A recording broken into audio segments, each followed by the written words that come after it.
Hi friends, உருளைக்கிழங்கு fry பண்ணலாமா? அது கடாய் வச்சு எண்ணெய் ஊற்றி கடுகு பொரிஞ்சதும் கருவேப்பிலை போட்டுக்கோங்க. அப்புறம் அந்த உருளைக்கிழங்கு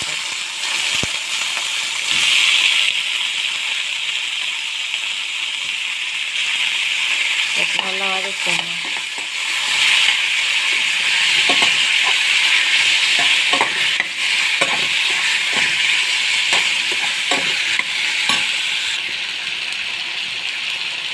இதெல்லாம் மஞ்சள் தூள் போட்டுக்கோங்க.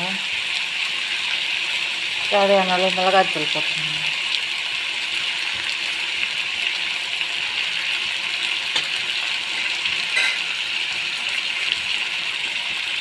உப்பு தேவையான அளவு சேர்த்துக்கோங்க.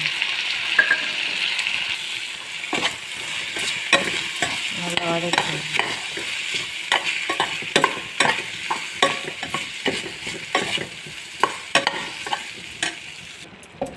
தேவையான அளவு தண்ணி ஊற்றி நல்லா கலந்து ஸ்லோவில் வச்சு வேக விடுங்க. தட்டு போட்டு மூடி இந்த மாதிரி நல்லா ஃப்ரை பண்ணிக்கோங்க. உருளைக்கிழங்கு ஃப்ரை ரெடி ஆகிடுச்சுங்க. சுட சுட சாதம், மிளகு ரசம், உருளைக்கிழங்கு ஃப்ரை. இந்த மிளகு ரசத்துக்கு உருளைக்கிழங்கு ஃப்ரை வச்சு சாப்பிட்டா நல்லா இருக்காங்க. நீங்களும் ஒரு வாட்டி ட்ரை பண்ணி பாருங்கள். பிடித்திருந்தால் லைக் பண்ணுங்கள், ஷேர் பண்ணுங்கள், சப்ஸ்கிரைப் பண்ணுங்கள்.